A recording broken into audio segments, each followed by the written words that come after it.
Good evening, everyone. Oh, that's nice and loud. I love it. But it's not karaoke tonight. All right. I'm Michael Ulrich, Director of NYU Washington, D.C., and it's my pleasure to welcome you to tonight's event, The Real Story, Reporting in Washington. Please allow me to introduce our moderator and panelists for this evening's discussion. Seth Borenstein, science writer of the Associated Press and distinguished NYU DC journalism lecturer, is right here. Seth was part of the AP Gulf of Mexico oil spill reporting team that won the 2010 George Polk Award for Environmental Reporting, and a special merit award as part of the 2011 Grantham Environmental Reporting Prizes. He was part of a team of finalists for the 2004 Pulitzer Prize for the coverage of the Columbia Space Shuttle disaster, a science and environmental journalist for more than 20 years, covering everything from hurricanes to space shuttle launches. Seth has also worked for the Night Riders newspaper Washington Bureau, the Orlando Sentinel, and the Sun Sentinel in Fort Lauderdale. He is the co-author of 3 long out-of-print books, 2 on hurricanes and 1 on popular science. Next to Seth, we have Carol Feldman, news editor of the Associated Press. Carol is the Associated Press's Washington Bureau overseeing coverage of domestic beats, including health, education, the environment, and veterans affairs. A 41-year veteran of the AP, Carol also has supervised coverage of the White House, Congress, national security, the economy, health, science, and medicine, as well as presidential and congressional elections. She started her AP career in New Jersey. She is a member of the Society of Professional Journalists Ethics Committee and worked on revisions to the organization's widely used Code of Ethics. She teaches journalism and culminating capstone class to graduate students at Georgetown University's School of Continuing Study, and journalism ethics through the movies and communications law to undergraduates for the Washington Center for Internships and Academic Seminars. A New York native, good, got going for you. She received a master's degree in journalism from Boston University and a bachelor's degree in journalism from Pennsylvania State University. We also have Pat Myers, copy editor, humor contest editor for the Washington Post. I love this title. Pat has been the Empress of the Style Invitational, the Washington Post weekly humor wordplay contest since 2004, posting and judging more than 600 contests containing untold thousands of entries. Invite contests cover a wide variety of humor genres, but among the most popular are those for light verse and song parodies, encompassing limericks, double dactyls, tailgaters, and many other forms, including newly coined ones, and showcasing some of the world's best light verse poets in the English language. She was also copy editor of the Post Style section for 26 years, 12 of those years as copy desk chief. She's been doing the Style Invitational for 14 years and took the reins from Gene Weingarten, a name many of you probably know. She's also a proud graduate of the University of Maryland, go Terps, where she worked basically full-time for 4 years at the Diamondback. I didn't even mention my university. Megan Vasquez is breaking news reporter for CNN and, decidedly most importantly, an NYU graduate and alum of the NYU Washington, D.C. Study Away program. Megan is a digital reporter for CNN Politics, where she covers breaking news from Washington. Prior to CNN, Vasquez worked for Independent Journal Review, where she served as a political reporter, an editor, and most recently, a White House reporter. At IJR, Vasquez conducted West Wing interviews with senior Trump administration officials, uncovered President Barack Obama's post-presidency home renovation plans, and profiled Las Vegas legend Wayne Newton. Finally, but certainly not least, we have John WALCOTT, National Security Editor for Reuters. John serves as Foreign Affairs and National Security Editor at Reuters' Washington Bureau. He is responsible for DC-based foreign policy reporters, as well as reporters at the UN Bureau in New York. He has covered foreign affairs for over 3 decades, and most recently was team leader for national security and foreign affairs at Bloomberg. Before that, he was the Washington Bureau Chief at Knight Ridder and then McClatchy when the latter bought the former. John was also the first recipient of the Neiman Foundation's I.F. Stone Award when it was introduced in 2008. The foundation cited him for leading his team of reporters in their probing, skeptical coverage of events during the run-up to the Iraq War at a time when most U.S. news organizations failed to question the motives and rationale for the invasion of Iraq. Please join me in welcoming our panel.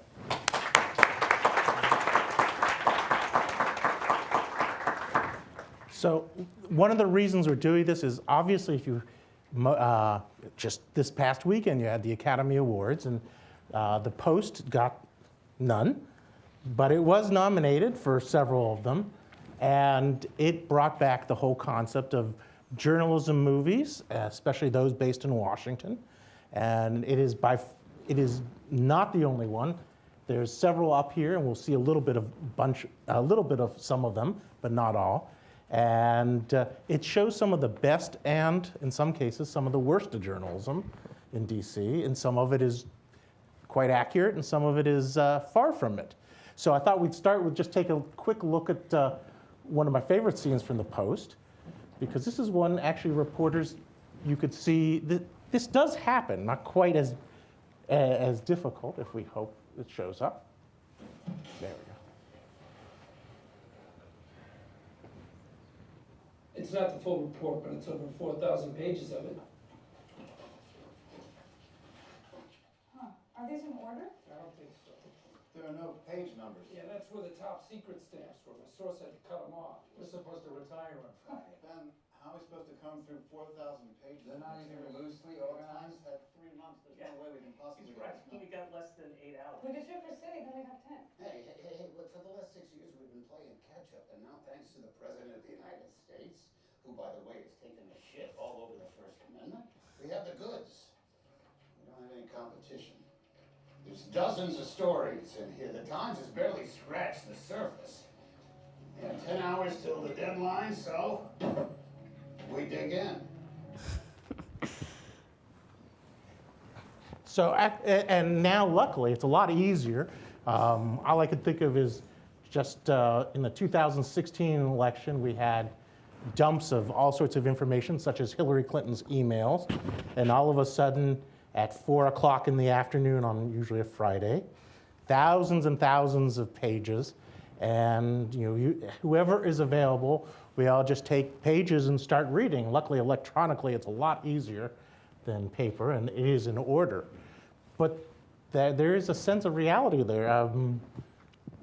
And the look on some of the faces of the actors, this is sort of just, oh my God, this is what I do. So let's start with, that is the most recent, but before that, probably one of the more recent movies. Well, let me say something on that about the first. Post. Yeah. So something that, that still is really evident, and from that clip, is the competition, and you want to be out with it first. And that's why, the big rush to get things done. They referred to, the New York Times barely scratched the surface. So are they going to be, is the Post going to be able to get more than the New York Times did? That's a question. And that's something that, as working journalists, you try to do every day, is to beat the competition. And you see that in a lot of these journalism movies. You want to be first with the story. And in this case, our competition's right next to us. That's right. And you're actually all the way down, and you are spending your time, you hang out sometimes with the same people and trying not to let people know what you've got up your sleeve. But rarely, I don't think, this is an unusual situation. Rarely is your competition shut down, essentially, and you have a free rein. But this is the idea of let's get it first. Of course, you also have to get it right. That's an old AP motto. Yeah, it is. I was going to say. Get it first, but first get it right. Right, exactly. And you don't kill anyone before they're dead. That's one of, We've done that. we've done it, but the pride is that we're not, we didn't kill off Gabby Giffords. No.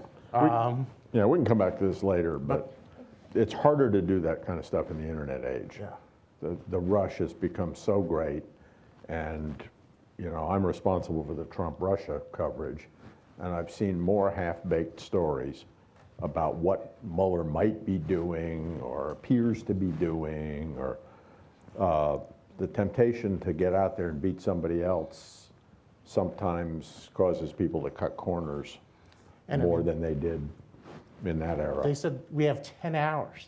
10 hours Yeah. just seems like a lifetime. Today it'd be 5 minutes. Yeah. Yeah.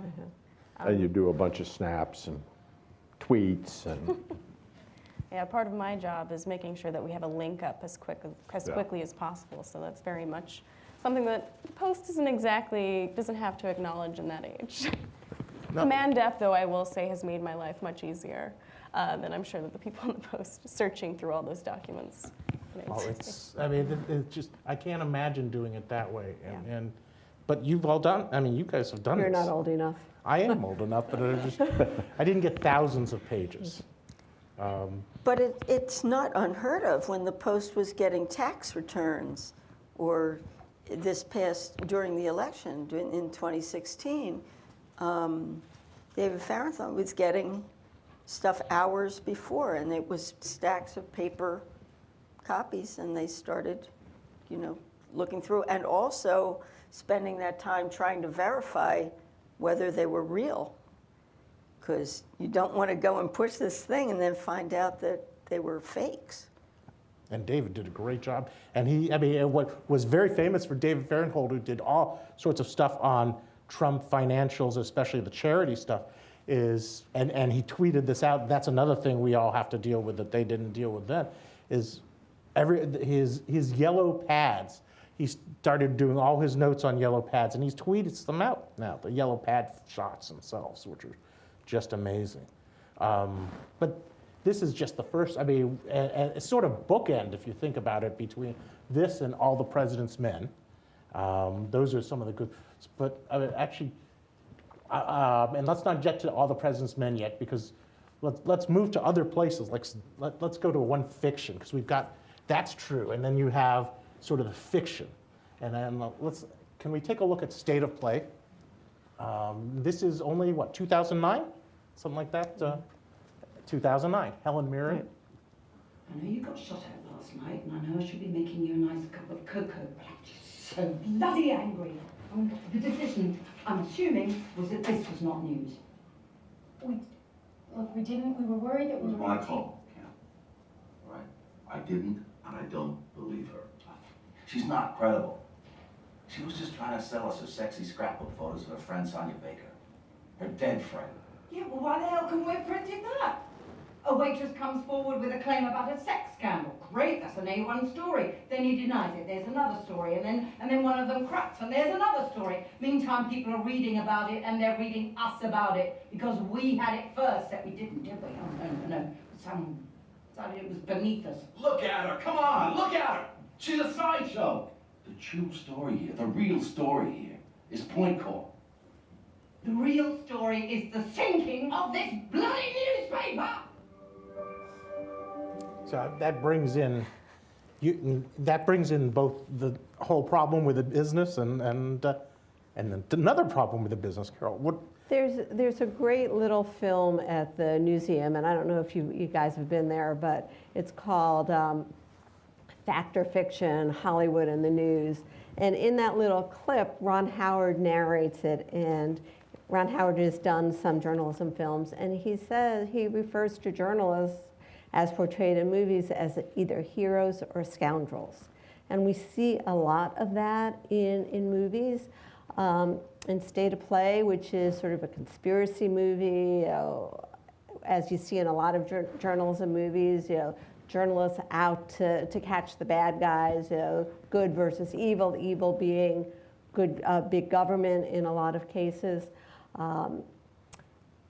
But yeah, what we see in State of Play is, does the end justify the means? Can journalists, or should journalists, violate some good ethical standards to get the story? We see the story of confidential sources. Do you quote people just on the basis of anonymity because they give you the information? We see the relationship between law enforcement and the media. If you're a reporter covering a crime, and you get some information, you get some documents or photos, do you hold on to that information, or do you turn it over to police? What's the challenge?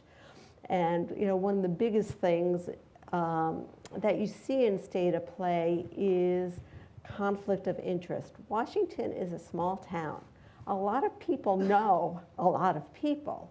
So what do you do if it turns out that the person you're covering happens to be a friend of yours? In this case, a congressman is a former college roommate of the reporter. And so yes, it turns out that the journalist, despite this conflict of interest, despite trying to help his friend, ends up reporting the story that leads to his downfall. But, it's the old, does the end justify the means? How do you do it? And I'm glad we have someone on the digital side here, because the movie also portrays the conflict, is there a different priority for digital than there is for the print paper? You want to get the digital stories out quickly, but you also want them to get clicks. So this clip referred to a waitress who was a friend of someone who died, and I don't want to give away the story if you guys didn't see it, but she wanted to dish dirt on this person. And there's a dispute here. Is that news or not? And, I think now of all this Stormy Daniels stuff, and who filed a lawsuit today against Trump about the non-disclosure agreement. What is news? So this movie has it all. So Megan, is there a difference in, is there more of that pressure? Do you see that pressure in digitally? I think that within the last 4 or 5 years, there's definitely been a convergence in terms of, in my opinion, what ends up in print and what ends up in digital. And I think we try to hold ourselves to the same standards in broadcast and on digital as well. But I can see how a few years prior to that, there was definitely a tear between getting something up instantly and getting something up that's comprehensive, nuanced, and has all the facts. One of the things that I keep so you sent us this list of movies. Yes. And one of the things that I have noticed is that often the editors are never the heroes. And in this case, Helen Mirren's case, she is definitely seen as not only as somebody that's panicking, but that is poo-pooing whatever Russell Crowe didn't do. And I think it kind of loses some sight as to how great editors can be at times, and how I was just thinking that might be pretty accurate. I mean, Thanks, Seth. I appreciate the having two of my editors here. John has been my editor. Carol's been my editor. I appreciate the role the editor plays. I'll say that. Rather. Ben Bradley comes off pretty well in both All the President's Men and The Post. Well, Tom Hanks, and it's hard to come off as a difficult character when it's Tom Hanks, I think. Well, Marty Baron in Spotlight is certainly heroic and right. Great. Yes. I mean, these movies are we call them journalistic porn. They are so much fun for a journalist to watch. These are knights in shining armor. They're great.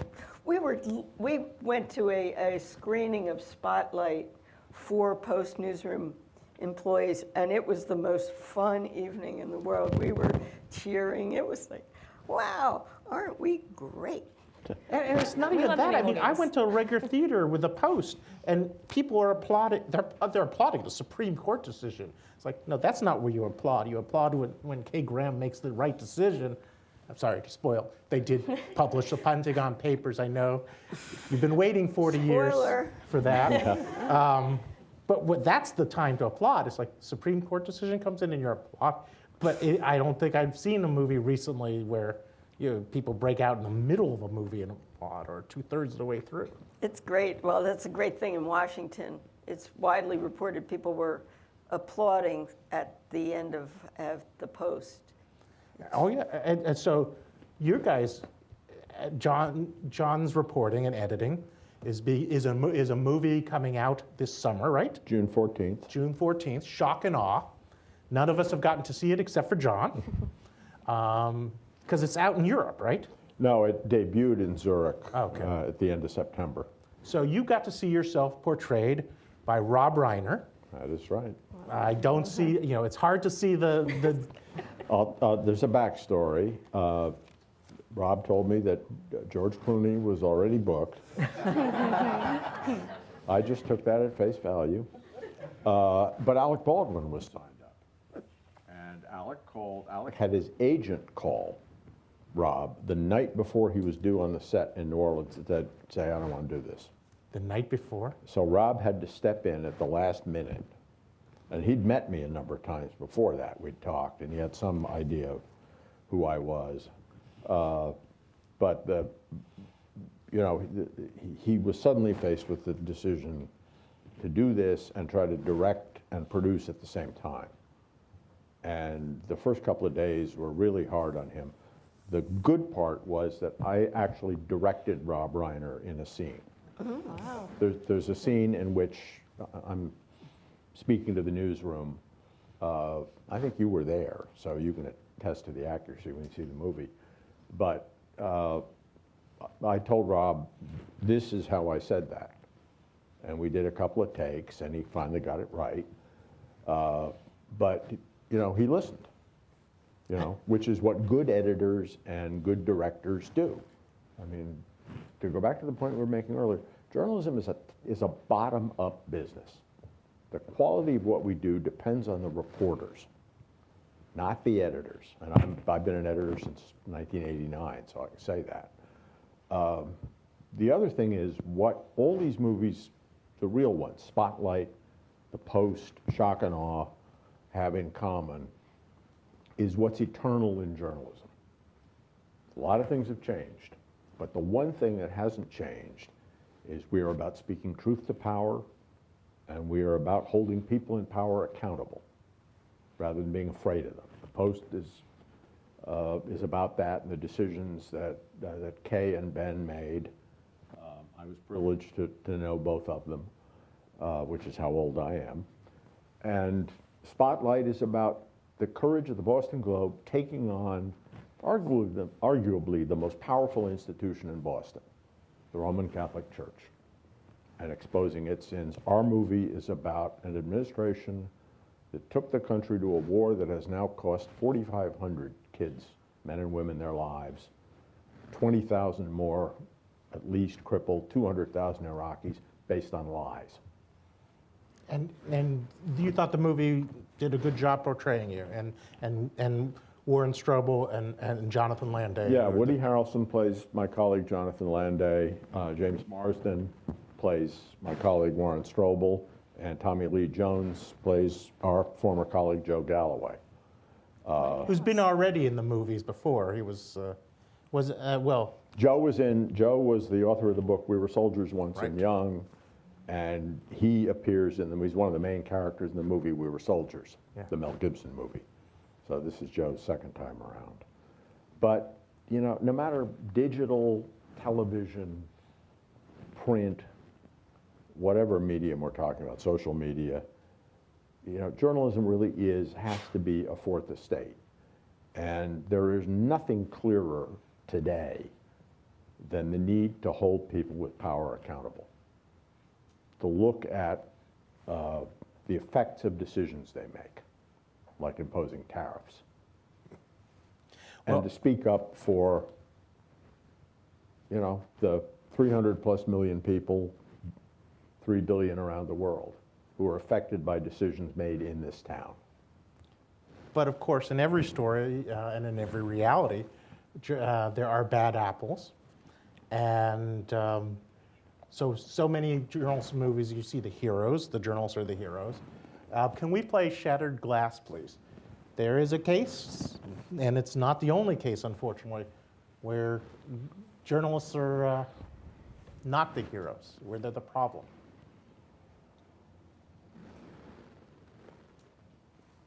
What the hell did you receive? He just called me from his car, hysterical, and I asked him what was wrong. He said, ask Chuck. I fired him, okay?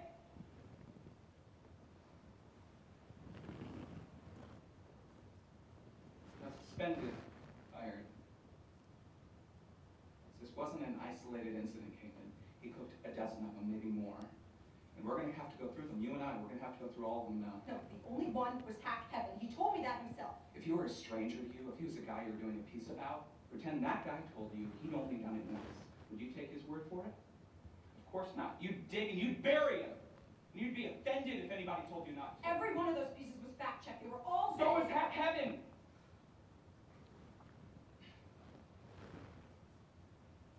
You're a good reporter. You've always been such a smart, thorough reporter. Why can't you be one now? What you're telling me is impossible, Chuck. Go upstairs. Read them again. This is bullshit. Make sure you go all the way back because half of them ran when Mike was still here. That's what this is. Of course. What are you going to do, Chuck? Pick us off one by one? Everybody that was loyal to Mike? Do you have a staff that belongs to you? Is that the kind of magazine you want to run? Hey, when this thing blows, there isn't going to be a magazine anymore. Now, if you want to make this about Mike, make it about Mike. I don't give a shit. You can resent me, you can hate me, but come Monday morning, we're all going to have to answer for what we let happen here. We're all going to have an apology to make.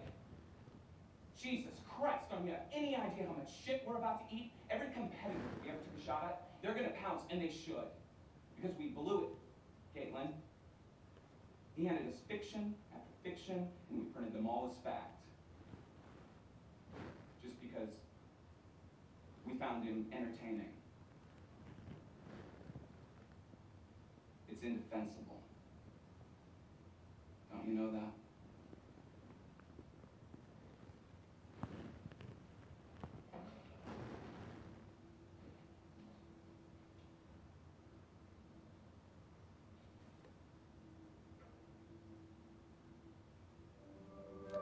He, in this case, was Stephen Glass, and this is the New Republic. Before that, there was Jason Blair in the New York Times, Janet Cook at the Washington Post. And Stephen Glass made up numerous stories for the New Republic, and they were really fascinating stories, well written. They were too good to be true, and they were. So, and he said, as you notice in this, they were all fact-checked. You've been there, Pat. That was one of the things that copy editors do at the Post is fact-check, and I'm old enough to predate the internet, and so that was often looking up things in books. But basically, I came to the Post right after the Janet Cook thing, which was in 1981. I came in 1982, and it was very, very fresh in the minds of the Post. It was a game changer. The Post stopped using fake names. For example, if you say so-and-so, not her real name, the Post does not do that. The Post will run somebody's first name or say requested that her name not be used, and then give a reason, because it had been totally duped by this young woman whom they desperately wanted to believe because she was great and interesting and wowed the people just as Stephen Glass did at the New Republic.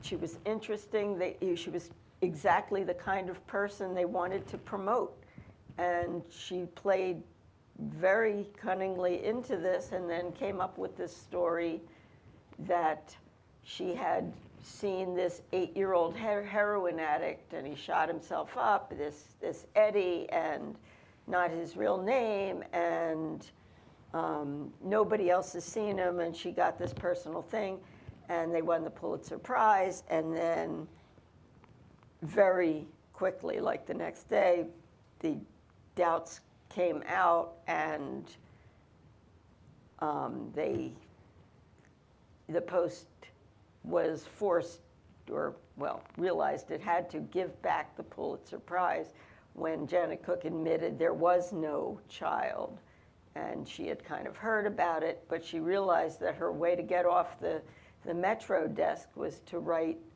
really, really compelling stories, which went across the Sunday Washington Post on A1, and the mayor is saying, "We've found this kid." This was great, you know. It was great, and it was just ruinous for the Post. So after that, they said no pseudonyms in the Post. Everything has to be verified. You can't you have to tell your editor, all kinds of rules like this. And this was 1981. And then Stephen Glass, late 90s. This whole half a generation has gone by, but the same thing happened. Why? Because it was so good. It was like, I want to believe this. And who who wants to believe that your own coworker is a fraud? And the movie makes it clear. I don't know how accurate the movie was to real life, but certainly in the movie, they make it so that it's your loyalty to this one editor who got fired and replaced by the other editor, and the second editor is looking at this only because, as it said in that clip, you know, oh, you just want to get rid of the first editor's people. And I don't understand, though, how they could have said this story was fact-checked, because the story was wildly inaccurate in really checkable ways, even though this was only the beginning of online.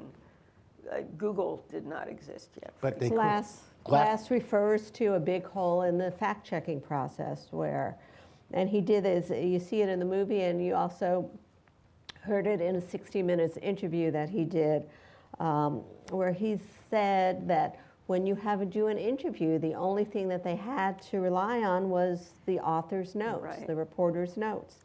And he had worked as a fact checker, so he knew how to circumvent But that the was process. silly because he was referring to places in Washington, and it turned out, like he said, we had dinner at such and such restaurant. And it turned out that that restaurant wasn't open that day. It was closed on Sundays or something. Which is a great scene you in the don't movie. need the reporter's notes for that. You know, you can call they did have telephones in 1998 or whatever. But to do something like that, you'd have to sort of have a suspicion You that have to be skeptical of your own colleagues' motive. When we were fact checking, people would ask. I was the head of the copy desk, and Style used to routinely check things more than other people because we weren't on. We would read them the night before often, and they said, "Well, what do we check?" And I said, "Well, just check the wrong things. The right things, it's a waste of time."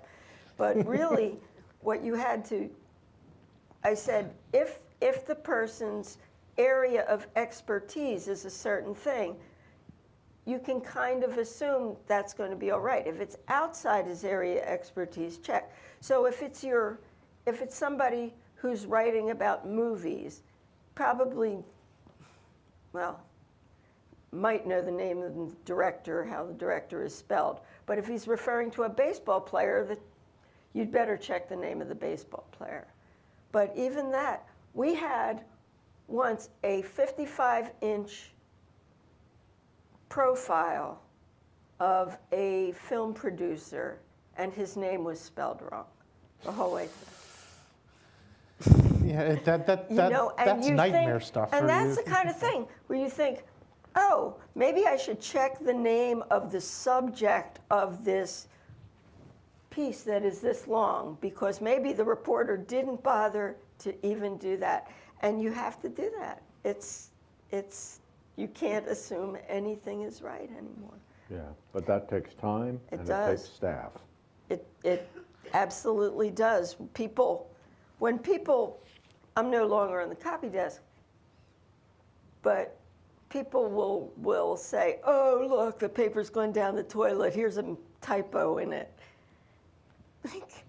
You know, there's so much stuff, and it's rushing through so fast that you have to say it can't be perfect, and it never was perfect. You can go back and look at the clips, and it wasn't perfect then, but there were a lot more people and time to do it now. But the fact check system is almost designed for the errors like the one you talk about with the misspelling of someone's name. They're designed to catch small things that are important, but not designed in a way to catch the giant lie, because you're assuming by nature you're not going to get the giant lie. So in some ways, it's easier to do the giant lie because the system is not designed for that. I would like to assuming think that honesty. now there have been so many cases of lies that we all, not even just journalists, but all of us tend to be, is this meme real? Is this quote real? You know, that you just see on your Facebook feed all day long. Is that right? You know, that hopefully major news organizations wouldn't be caught so much. Oh, and that's what we have to do now is basically see what's real. But there's a case too, if someone wants to game the system. You know, we had a situation at the AP several years ago where a young reporter was doing very well. He came to Washington from a different AP bureau, was on night general assignment, so his responsibility there was writing up reports that came in late, getting reaction to them, and moving the stories. And they went through our copy desk. He did really well, was promoted to cover the Justice Department, which is a tough beat in Washington because a lot of it is based on source reporting. And he seemed to be doing really well until we got a phone call from someone who had covered justice and said, this reporter has an organization in the story and a name in the story. I've never heard of this organization. I've never heard of this name. And it was somebody who was really well informed. So we checked. And we found out that this organization did not exist, that the person he quoted did not exist. And it was a lot harder then because we didn't have a robust internet. So it was a matter of making phone calls. And we realized that he had gotten away with fabricating people for months and months. How did he get away with it? It was never the main part of the story. It was always reaction. And so when our editors were reading the story, they didn't think about, well, do I need to quote, check, that this organization exists or that this is a real person. They were focusing on the main points in the story. Was the reporting accurate? And he eventually was fired, when we realized the extent of it. What year was this? I mean, roughly. I believe it was in the 1990s. I was going to say, it's before my time, because I don't know this story. I think it was the 1990s. So it was like around Jason Blair's. Yes, yeah. Right. Yeah. So just to lighten things, can we play broadcast news, please? Because I thought we were getting too much full of ourselves, but now we're getting a little too down on ourselves here. Just 2 seconds.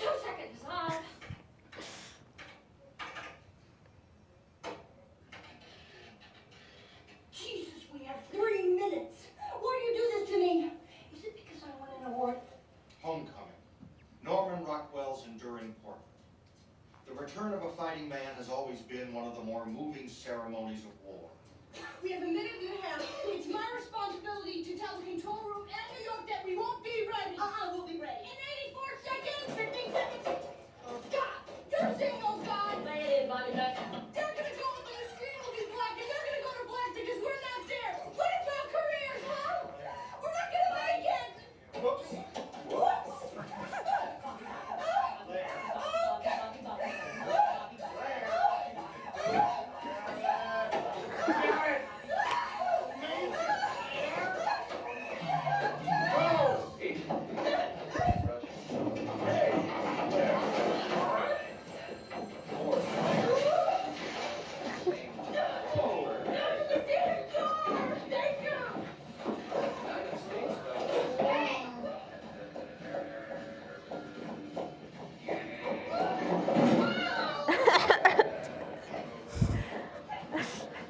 Love those 80s dresses.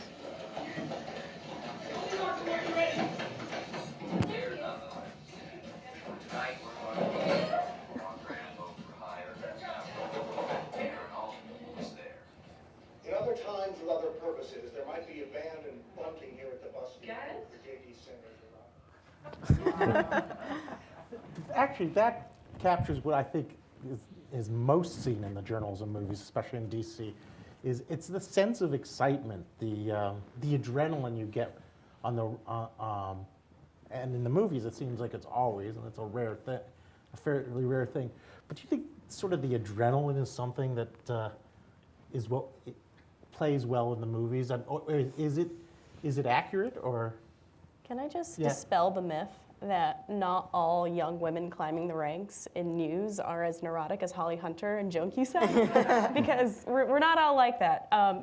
But yes, definitely, all these movies, especially the ones that I've seen recently as part of that list that you gave us, everything is about the thrill of the chase. And realistically speaking, there are a lot of, sort of seen in the post, but a lot of looking at documents, a lot of filing stories that aren't necessarily as exciting, especially as somebody new to the industry, not as exciting, and don't lead you down a path where you end up going to a prison in Nicaragua to talk to a drug dealer, as is the case in Kill the Messenger. But in my experience, that's kind of like what newsrooms are like, minus the tape. We use iNews now, right? So, yeah. So you don't end up, you don't have to run running up, into a down the filing stairs. cabinet. See, that's the best part of that, though. There's a sense of urgency, though. It can be pretty tense, depending on which control room you're in. I mean, does this? I think there is always adrenaline for the big story. This is dating myself, but I go back to really early in my career. I was just out of college and working for a small paper in North Carolina, and it was a United Press International paper, and we had these old wire machines, and the bells would go off if there was urgent news, and so we were just putting the paper to bed, and nothing was there was. It was all done by hand, hand type. Punch machines, and the bells start going off on the machine, and it was the Supreme Court had just ruled that Nixon had to release the tapes in the Watergate case. And I'm thinking, wow, this is here I'm, 3 months out of school. What a great story to be able to get my hands on. So I ripped the paper off the machine and ran into the press room and shouted, "Stop the presses." I mean, it was my dream. And people looked at me like I was crazy. And I went all the way up to the publisher and said, "This is huge news. This is going to change the country. We have to do this." And it reminds me of that scene we saw in State of Play. I said, "It's too much money. It will cost us too much money. We can report it tomorrow." And I don't think that's the kind of thing you're going to see today, especially in the digital world. People can update at any time. At the AP, we used to say, every second is a deadline just because of the different people we served around the world. That wasn't the case with newspapers before the internet because, they went to bed, they had a print paper, and that was it. But now stories are constantly updated as they happen. So that there's something about that adrenaline. I remember, 9/11, where I worked, for 36 hours straight, and didn't even think, was I tired? It never really hit me. I just kept going because of, I was editing and just, my goal to help tell that story. And I think most people feel that, you collapse afterward, but the push to get the story out and also to be first with it. I mean, there still is that competition. John, you were the Knight Ridder editor in 9/11, the bureau chief. Yes, I was. You were my bureau chief at the time. I remember. I'd still love to tell the story, and I hope I'm right in this story because it's such a good story. We'll fact check you. Yeah. It actually wasn't about 9/11, but it was a few months before, and it was why I had to cover the aviation part of 9/11. Right. Was a few months before that Payne Stewart the golfer Payne Stewart flew cross country. And we had used to have someone covered aviation at Knight Ridder at the time, and he had been gone, and we had not noticed because there had not been an accident. And you turned to me and said, "You've covered space shuttles. Space shuttles have wings. Airplanes have wings." Humor is very important in the newsroom. So 9/11, you were in charge of the coverage. I remember you being assigned several different things. What was it like? Was that sense of adrenaline there for you as running it the whole show? Well, it was. But part of an editor's responsibility is to keep your head when all about you are losing theirs. And I think the scene survived. I've seen 2 versions of Shock and Awe. I think it survived. We were then in the National Press Building, and the towers in New York had fallen and the Pentagon had been hit. But there was still the possibility of another attack. And the 2 logical targets were the Capitol building and the White House. So half the staff runs over to the windows facing the White House. And part of my job was saying, you know, there might be a better place to stand than in front of a glass window facing the White House. So all of that, the adrenaline is important, but you can't get carried away with it. I think without going into details, we saw a little bit of that yesterday with the poor guy being interviewed over and over again. He, in retrospect, I think was on some meds. My own theory is that he was on some meds and then later in the day added a little alcohol to the mix. Erin Burnett said she smelled alcohol. Erin Burnett pointed out. And then did a complete U-turn in an interview with the AP. And by that time, how many hours and minutes had been spent pawing at this guy? And it's caused, you know, I think from my point of view, a little bit of worthwhile soul searching about getting carried away with the adrenaline. But the temptation is greater to me now than it was even on 9/11, because there's so much competition out there. You know, there's BuzzFeed and there's Vice, and there's a deadline every second, no longer every minute, but every second. And, you know, I think one of the reasons, to be totally blunt about it, that we no longer are held in the highest esteem by the population is because we have succumbed too often to that temptation. It gets more clicks. It gets more attention. That's not the definition of news. The definition of news is not how can I get the most clicks. It's the responsible part of telling people what's going on. We could not have done what we did in the run-up to the Iraq War had Tony Ritter, the CEO of Knight Ritter, which at that time was the 2nd largest newspaper company in the country. He was approached time and again. I never found out about this until it was over, by advertisers saying, the next time you run one of these stories attacking the administration, I want to see it first so I can pull my ad. And Tony's response was, you'll see it the same time I do when you read it in the paper. And you've got to have that kind of backbone in order to do a good job. And nowadays, given the financial slippery slope we're all on, that's gotten harder and harder. And it's one reason why Spotlight is such a good movie, and why in an earlier day The Post is such a good movie, because there are risks involved. It takes courage. Same with All the Presence of Men. Yeah, absolutely. So we're going to turn it to questions from all of you, but one last clip sort of summarizes everything. Can we go to the end and late night with Seth Meyers? Sort of, if you take all these movies and put them into one parody. Now, throughout the years, there have been many classic award-winning movies set in newsrooms, specifically at newspapers, and this year is no different. However, there's one movie out there about an intrepid group of reporters that really stands out from the pack, and I think it could definitely be a contender at this year's Oscars. Let's take a look. This winter, from the people who brought you All the President's Men, The Post, Spotlight, and the 5th season of The Wire, comes a movie about a brave team of journalists risking it all to break the biggest news story in history. Just go straight to the top. Newspaper movie. Featuring men in bad ties and short-sleeved colored shirts, gross styrofoam coffee cups, and a tense scene where 2 people sit on a park bench staring straight ahead, trying not to seem suspicious while they exchange a manila folder, even though that's literally the most suspicious way to do it. Hey, what the hell are you 2 cooking up? Is it in the folder? What's in that folder? Come back here. Hey, you, what's in that briefcase? Yeah, you're not off the hook. Tell us what's in the briefcase. Is it more folders? Featuring an early morning shot of a stack of newspapers wrapped in twine being tossed out the back of the delivery truck.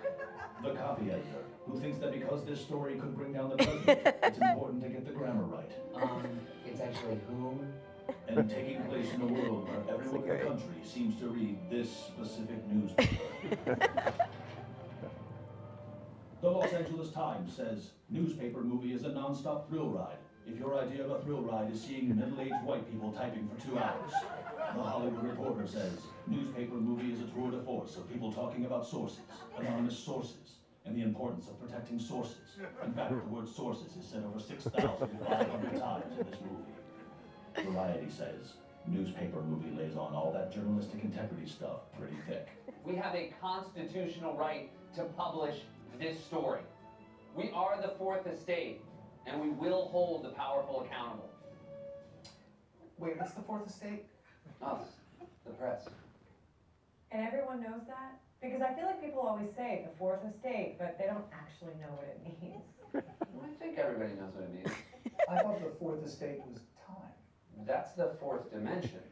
The fourth estate was Georgia. No, not state, upstate. You thought I was saying we're the state of Georgia? And the Washington Post says, our entire newsroom went totally ape for this movie. Featuring a lot of phones, like a lot. Like that thing where a guy puts the phone in the crook of his neck so he has both hands free to type. And then he snaps his fingers 3 times to signal to his colleagues that this is the call they've been waiting for. And then, because he needs to rush out to meet his source, he stuffs a bagel into his mouth, puts on his jacket, confirms the meeting time, all while still on the phone, and it's just way too many things. Also, so much smoking.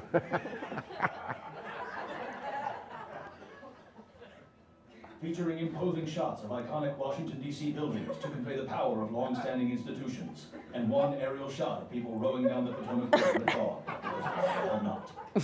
This thing, muffled arguing behind glass doors, and a lobbyist gorging himself on soft-shell crab while explaining that this is how Washington works. You're not watching your work, pal. How's your show? And don't forget the obligatory scene where the workaholic main character returns to his sparsely furnished apartment to convey his personal life is empty.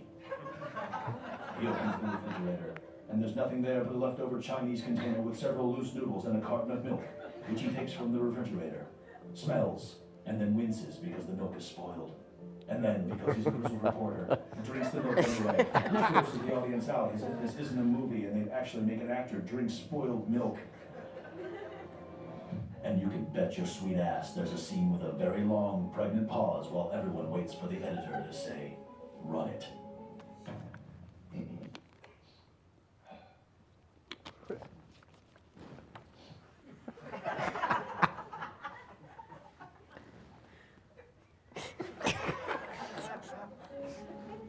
I love this scene.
Newspaper movie, based on a true story where if you Wikipedia the real people, they look nothing like the actors in the film.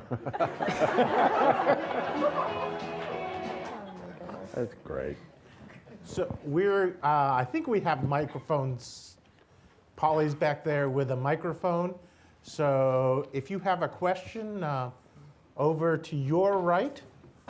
If not, we can keep going, but someone's got to have a question, especially someone in my class.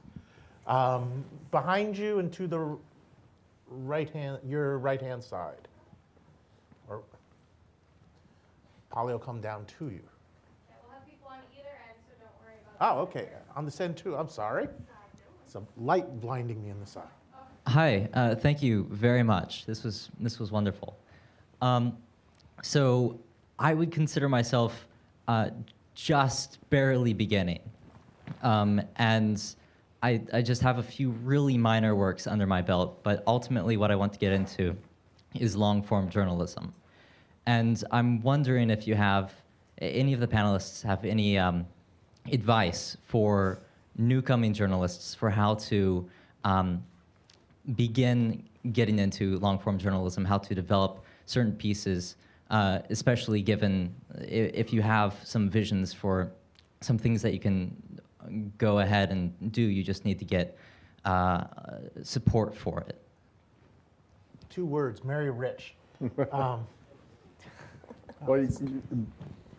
you got to learn to walk before you can run. So I think the first thing you have to do is make sure you can write a short story. There's the old cliche about I wrote you a long letter because I didn't have time to write a short one. And you're dealing with shrinking attention spans, for better or for worse. So if you can't learn to capture the essence of what you're writing in the first 2 paragraphs, you're never going to hold somebody's attention in long form. And long form requires some things that we can live without.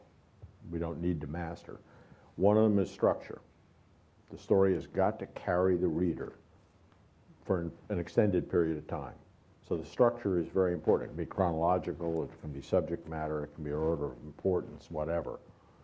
But you can't lose the reader. And then finally, there's what we talked about before.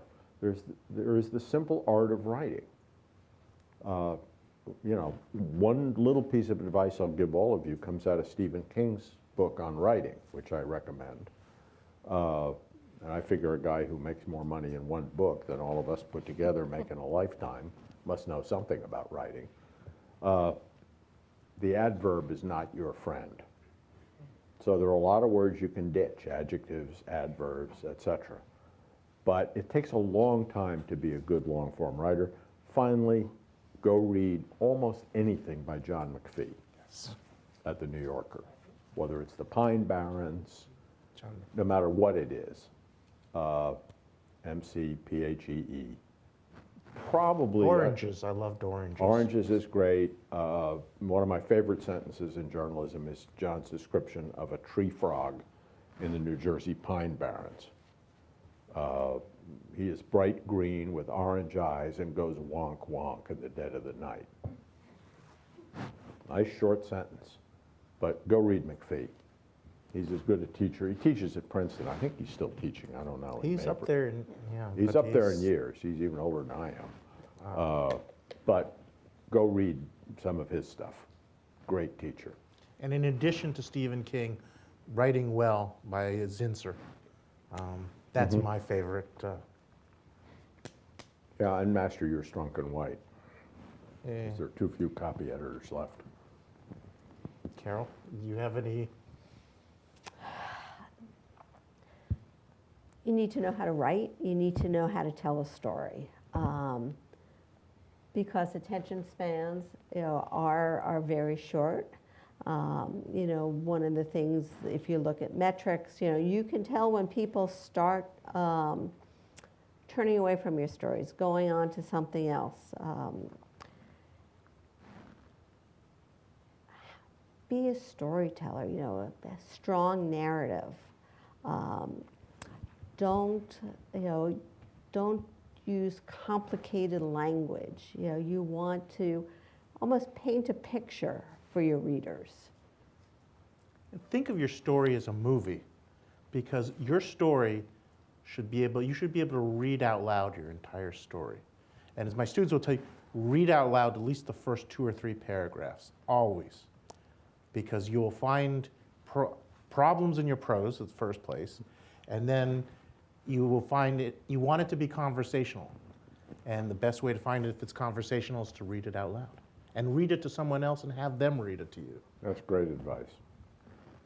Megan, Pat, any other advice? You're just starting, Megan. You're in this position here. I was in, not in terms of long form, but in terms of, you know, being early stages, in college, post-college. Don't be afraid to pitch, cold pitch. Know who you're talking to, though, and get a sense of what an editor is looking for before you pitch them. Be able to tell your story in your email concisely. You want to grab their attention and email title and within the few paragraphs that you email them. And in my experience, don't be afraid to take stories that you don't that you might think are not necessarily within the issues or the types of stories that you would have been trying to tackle otherwise, because everybody needs their 10,000 hours. Is it 10,000 hours of practice? Is that what that is? Something like that. Yeah, something like that. Well, everybody needs practice, and being able to get your copy anywhere. That way you can cite them and say, hey, look, I was here. It was maybe 500 words, but hey, I was in X magazine or X website. It matters. And let me brag for a second on Megan, because one, she was my student 3 years ago now. Just the one in the class. She was, yes, she was in a class by herself, literally. A lot of pressure. And Megan did this so well in her college and then young professional career. She interned at Fox, she interned at MSNBC, CNN. She covered the spectrum, and then out of college worked for IJR, which was a very conservative place. It was an experience. It was, and work is work, and just do as much as you can. I mean, Megan is a great example of that. And I mean, aside from my internships, which I learned so much from, I also gained experience in things where my bylines weren't necessarily there. So I pitched somebody on a story at the New York Times when I was in college, and it was actually about NYU. And I helped them with research, and I never got my byline, but I did get paid. And then I helped somebody with research on a book about the future of the Republican Party, and that was prior to Trump actually entering the race formally, and a lot of things had to change in the book before it got published. So there's ways to do work in a lot of places that aren't necessarily just what you'd be focused on in in your life goals. Because I have a lot of things that I want to do in the next 3 years and the next 10 years, and I feel like it's about the journey, I would just add that writing long form is not a virtue in itself. That if something can be said shorter, that's better. I would say to concentrate on doing the best you can in a short amount of space, which also gives you a lot more places where it can run. It's just as Carol said, it's proved that there are fewer people who are willing to read long things. More people are willing to read short things. In fact, if you go and read, say, letters to the editor or something, and some of them are 2 inches long and some are 1 inch long, you'll go to the 1 inch ones. You'll just always go to the shorter ones first. And so it's wonderful to have this big, long thing, but being big and long is not in itself the virtue. And I think the best way to do it is to do something really good and short. Then build on that. I mean, as a reader, I will read this wonderful story in the Post on Sunday. You see the 6 paragraphs on the front page, and then most readers don't go to where it's continued, which we call the jump. And then you open it up, and it's 2 inside pages with no ads. And my reaction as a reader, and I'm someone who writes for a living. I look at that and I was like, oh my God. In the style section, this was just such a problem that the city paper would make parodies of it. We would write so long. It's a lot harder to write it shorter. And we would routinely run something that was like somebody wrote a book and we're writing, he's plugging the book and we write 50 inches, 60 inches on this guy. And it's like, a man is eating, and then he'll talk about what he had for lunch. And it was supposed to be all telling and everything, but like somebody just went on to the next story because it wasn't worth that. And what the other thing was that it cheapened when you had something that was really important that you wanted to showcase. It didn't stand out from all the blah, blah, blah that was all around it. This way, if your normal story is half that, and then there's a big 70-inch story, the reader can trust that there's something worth that extra twice the amount of time to read it. Long-form journalism is essentially The Godfather or Apocalypse Now, which are 3-4 hour movies. And we watch 1 hour, 90-minute, 2-hour movies now. We're 90 minutes, so you can watch that, Seth. Oh, I can watch. Okay, I will. But I mean, unless you're, Francis Ford Coppola, and if you're starting out, you're not. It's just. Fredo, you broke his heart. I know. We have other questions here? Let me say one more thing. Sure. Network, find a mentor. If you're starting out, it's good to find someone in the field who you can run ideas off, who you can talk to, who can give you advice, and perhaps help you find a job. So, I would really emphasize that. The more you network, the better off you are. Down here in front. Related to just your discussion, how damaging is text messaging, social media, Twitter to the quality of writing? And secondly, a more controversial question. I remember when Janet Cook case came up, there was criticism of the Post suggesting that because she was black, that they kind of overlooked some of her. And the same in the case of Jason Blair at the New York Times. And I just wondered, does the person, the reporter who is being copy edited, make a difference? I mean, for example, in the case of Style, when you were looking at Sally Quinn's writing, did you have to be extra careful to challenge her because she was related or connected with Ben Bradley? Ooh, that's I'm not. The first part of that, the racial part, I think the papers, especially back then when there was really a serious diversity problem, were very eager to have a more diverse workforce. And well, I mean, suppose you were hiring people and this star came along and she said she went to Vassar, spoke 4 languages, did all this stuff, was very attractive. You say, wow, this is a great, and was black. You say, great hire, you wouldn't want to hire this person. They were very eager to have this person. And they obviously did not, check her references well enough.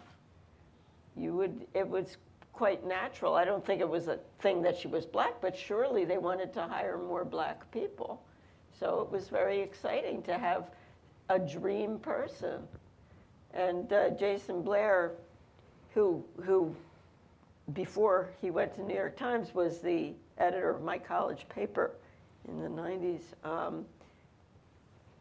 He schmoozed people. He was very good. The people who build their careers on lying are obviously very accomplished liars.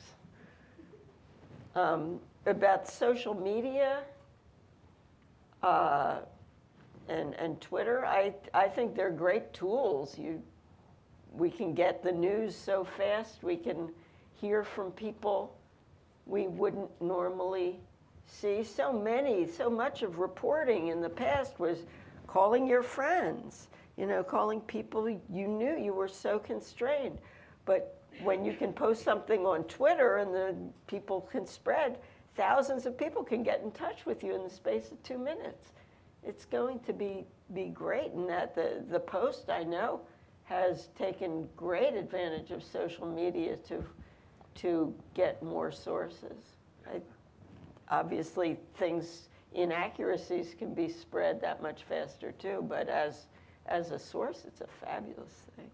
I think as a consumer of news on social media, you have to sort through, you know, what's trustworthy or not. And, you know, oftentimes in a big breaking news event, you know, you might hear of people going to multiple sources on Twitter, on Facebook to see, you know, to see what different people are saying.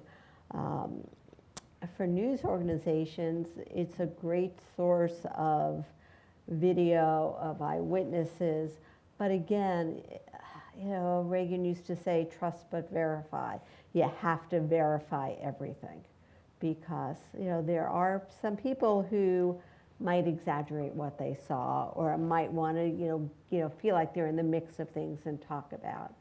And so you just have to really, you know, take the steps to ensure that the material that you're getting is accurate.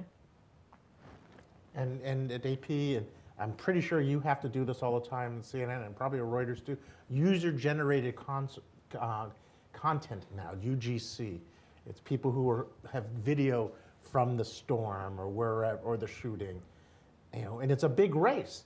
You watch this, oh, you know, someone posts a video and all of a sudden you look at that person's Twitter account and, hi, I'm so-and-so from NBC. Can I get a copy? And it's just, you know, media after media, and we have our people doing that. You have your people doing that, right?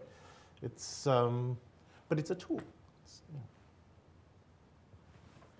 How about over on this side here? Hi, what do you think is the greatest newspaper movie ever made? I suppose All the President's Men would be a strong contender, or do you think Spotlight, or going further back, His Girl, Friday, and others give it a run for its money? And certainly many of them do seem to be about newspapers and all the romance of typewriters and print. Can you imagine a great movie about digital media, or is it just not quite going to work in the same way? You have to have more running around because, you know, it's why they have chase scenes, because watching people type at keyboards doesn't tend to be as thrilling as watching Holly Hunter crash into water fountains. So let's see your face. Let's go across. The greatest journalism movie of all time. There's a movie, 1951, Billy Wilder, Ace in the Hole, which was panned by critics. They ended up re-releasing it with a different title to try to get more attention, but it really shows you how damaging journalists can be if they don't pursue the truth. If they, you know, are motivated not by the story, but motivated by their own personal desire to get ahead and to gain. So I like that one. I really like Spotlight, you know, which tells, you know, a totally different picture, you know, big contrast to Ace in the Hole, which, you know, I mentioned earlier when we first started out, Ron Howard talking about hero journalists and scoundrels, you know, where in Ace in the Hole, the journalist Chuck Tatum is a true scoundrel. You know, the Boston Globe Spotlight team are heroes. You know, they persevered, you know, even as the church, the public tried to stop them from pursuing the truth about the sexual abuse in the Catholic Church, and so I really like that. John. Well, you haven't seen the greatest journalism movie. June 14th. June 14th, yeah. Please, $15 at the theater. We can use it.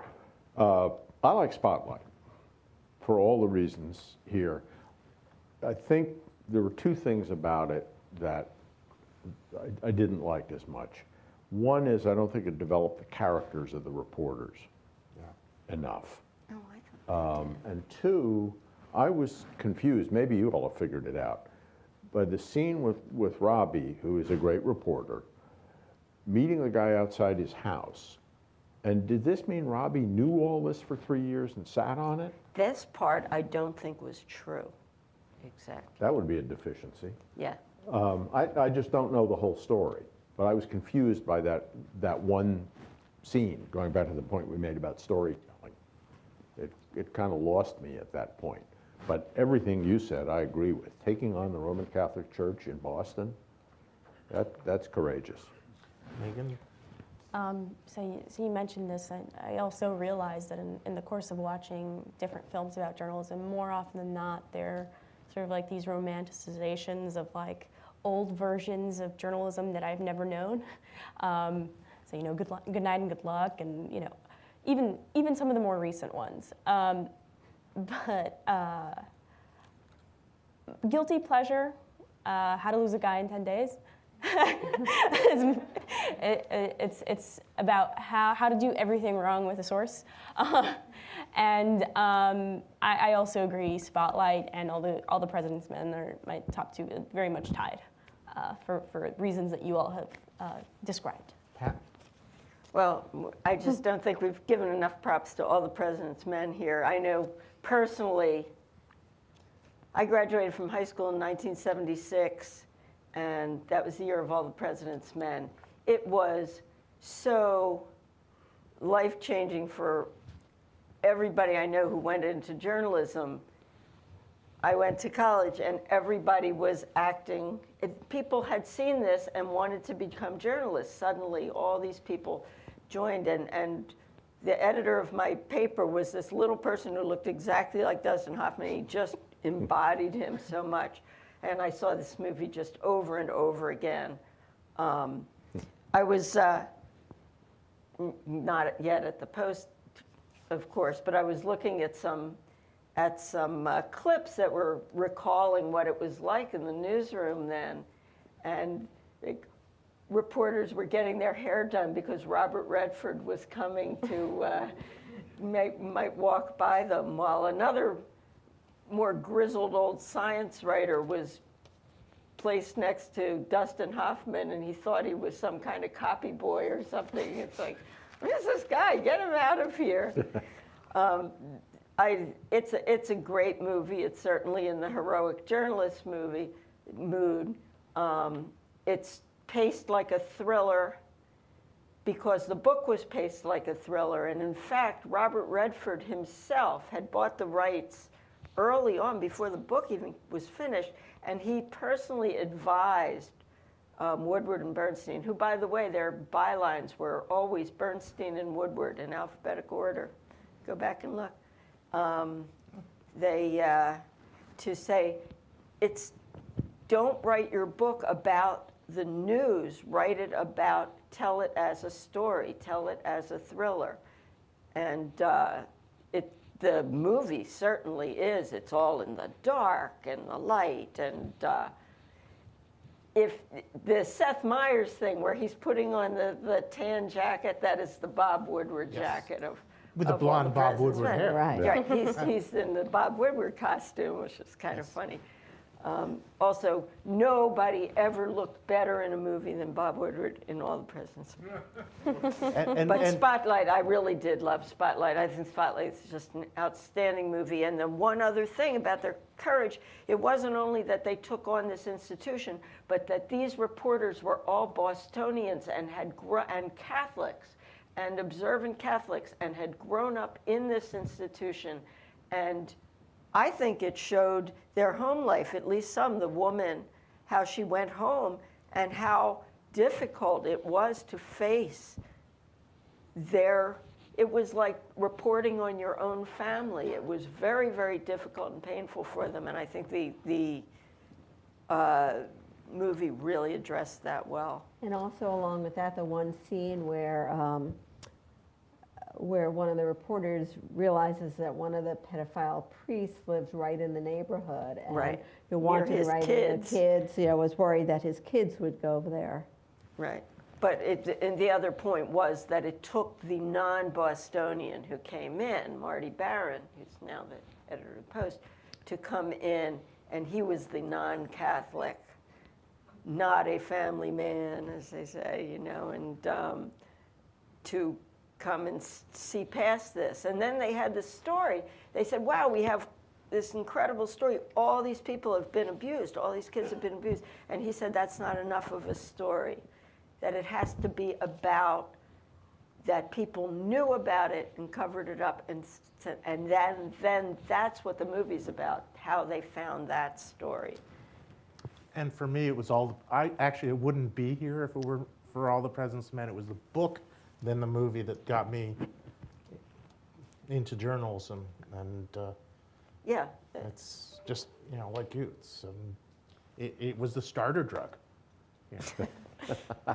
So if people see All the President's Men and then see The Post, who plays a better Ben Bradley, Jason Robards or Tom Hanks? Jason Robards. Jason Robards. I'd vote for Jason. Well, I have to say, Tom, this is the one time, Ben Bradley, I didn't know him well, but he did hire me, and I did spend many years with him walking around the newsroom. Tom Hanks is not as much of a movie star character as Ben Bradley was himself.